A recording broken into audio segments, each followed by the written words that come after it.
So I would like to start off this video by saying Happy Single Awareness Day, everyone. Single Awareness Day is the day after Valentine's Day because it's the day when candy is 70% off. Can we stop and take a second to really realize how absolutely ridiculous this is?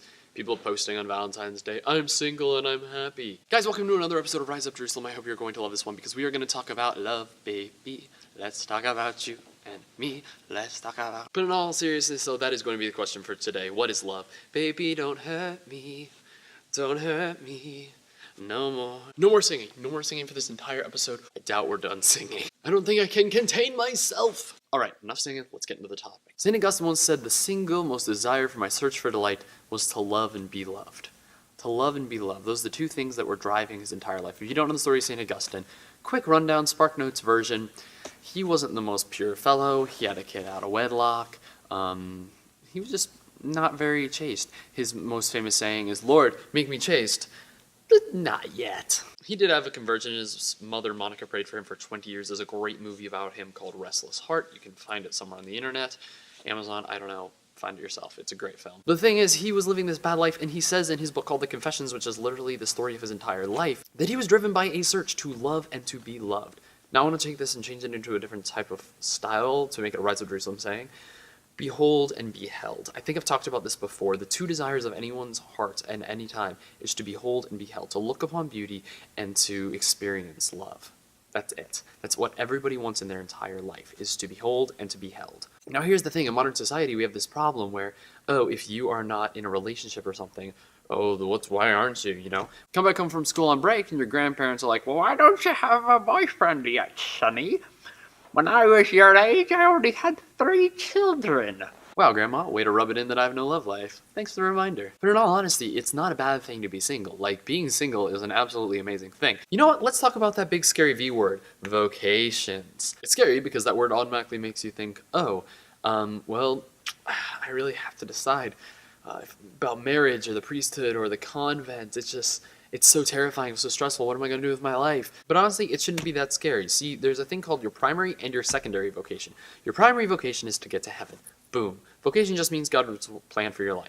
God's primary plan for your life is to get to heaven.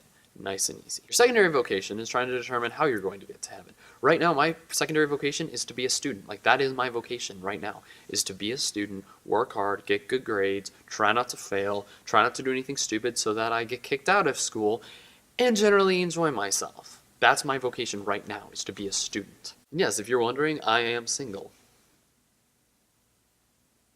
So attractive. But here's the thing, over the years I've really learned you don't need to be looking specifically for your soulmate at every single given point. Also, can you talk about how stupid the word soulmate is? Soulmate is the idea that, like, God has planned for one person to be the one you marry, and that's who you need to find, and all this stuff. And that is a terrifying prospect. See, God gave us free will for a reason. Our free will is meant so we can make choices, and choices are all about being able to choose, because choice, choose, blah, blah, blah. If there was the idea of soulmates, that would mean that God has destined someone to be, and that means we wouldn't have as much free will, and you get the problem with it. It starts to become a weird mess in which we have no idea what's going on or who we're supposed to be anymore. Why do we not know who we're supposed to be? Because we're constantly out there looking for that soulmate, that perfect person. And when you see one flaw in one girl or guy who you like, you realize, nope, they must not be my soulmate, and go on.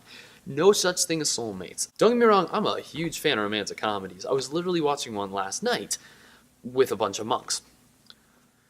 My school is awesome. But this idea that you are destined to be with one particular person for your entire life is just utter poppycock. I'm sorry. It just makes no sense. I don't like it because it's wrong. So if you're not meant to find your soulmate, how do you choose someone that you love? Well, first off, remain single. What? Remain single? Is that really the best advice you have, Connor? Yeah, that is the best advice I have, because it's honestly the best advice. There's a great poem called Be Satisfied With Me by St. Anthony of Padua. I've probably mentioned it before because it's one of my favorite things to read. The start of it says that everyone has a desire to be loved, to have a deep soul relationship with another. And you know that to be true. Everybody feels like, oh, I just want to be close to this person. But it goes on to say, well, you can, and God will send you a person. But remember, don't place that person as the hope of your satisfaction. See, that's the biggest problem with relationships. There's actually a psychology article I was reading that said that's the #1 way you can make sure your relationships stay happier is before you get into a relationship, make sure you're happy with who you are. That way, the relationship isn't going to be fulfilling you, it's going to be adding on to an already amazing life. This is the problem that a lot of couples in our generation have, is that they're trying to complete each other. It's like, oh, he completes me so well. No, if he completes you, you need higher self-esteem. You should feel like a complete person by yourself. Your significant other should be there to make you better. The whole idea of marriage in general is to try to get someone to heaven. The whole purpose of dating is to try to get to marriage. Therefore, if you're trying to get your significant other to heaven, the whole deal is like, oh, well, be satisfied with yourself, make sure you're trying to grow in virtue, they're trying to grow in virtue, then you guys just grow in virtue together. Don't try to make your significant other fulfill you. Not gonna work. So soulmates, they don't exist. Keep trying to grow in virtue if you're single. That way you can get a really good significant other and hopefully it will last and go into marriage and last forever. My third point is actually going to be kind of a weird point. See, in the old suite I used to be in, there was a couple who they would sleep in the same room together. And I talked to him one day about this. I wasn't like confronting him. We were just talking, chilling. The guy was really cool. And the topic just came up. And he was like, yeah, we've never really, done anything. Maybe like once or twice, but really it's the idea of just like we're being there. When I wake up, she's there beside me. And the girl agreed. She was like, this is exactly what makes the relationship work, is that he's there for me and I'm there for him. The problem is that a lot of people believe that our culture is entirely based on trying to get sex, and that's not a lot of what our culture is based off of. Our generation is instead based off of wanting to get comfort and wanting to feel a connection. And this guy I was talking to said this. He said, it's not that, we do anything or even that she kisses me. It's the fact that she's there. It's that we have a connection. That's what makes it work, is that we have some sort of a deep connection. So anyone who thinks that this kind of culture, this generation is all about trying to get something, there are people like this who are going to try to get into relationships so they can get into a bed. But that's not the main point of a lot of people's relationships in today's generational culture. Instead, it's what I started off with. It's to behold and be held. It's to feel important, and it's to look upon beauty. That's all people want in this generation. And if you're single today, on this beautiful Single Awareness Day, here's what you got to do. Grow in virtue. God will send somebody. You'll meet somebody, who you think will be it, or it'll be a friend from a long time, and you guys will realize this is meant to be. Okay, final point, one more bonus point. If you're trying to get into a relationship, don't. Stop trying to get into a relationship. What I want you to do is, if you're a single guy or a gal, just live your life. Live your life as with a bunch of friends. Friends. Hard word, I know. Can a guy and a girl really, truly be friends without it leading to anything is the question? Yes, they can. Sorry, Hollywood, just debunked most of your movies. But it makes sense. You can love someone without having to want to be with them or even necessarily being with them. That's how it works. That's what real love is. 4 types of love. There is affection, there's friendship love, there is romantic love, and there is divine love. That's C.S. Lewis. Look it up. The 4 loves, great stuff. You can have philia without having eros. You can have friendship without having romance. It's so simple. Hollywood debunked yo rom-coms.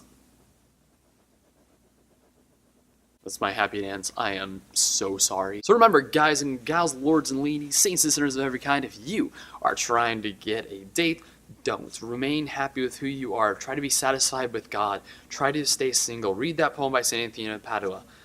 Links in the description right there. And remember, God will send you someone. Just because you're looking around and everyone else is in a great relationship doesn't mean you're not going to be ever. God will do something great in your life. Guarantee it. Guys, thank you all so much for watching. If you like this video, please watch the Seek 2017 conference video. There's an awesome video right there in the playlist that is all about this super awesome Catholic couple I met. Anyways, guys, thank you so much for watching. And as it was in the beginning, is now, never shall be, rise up to love.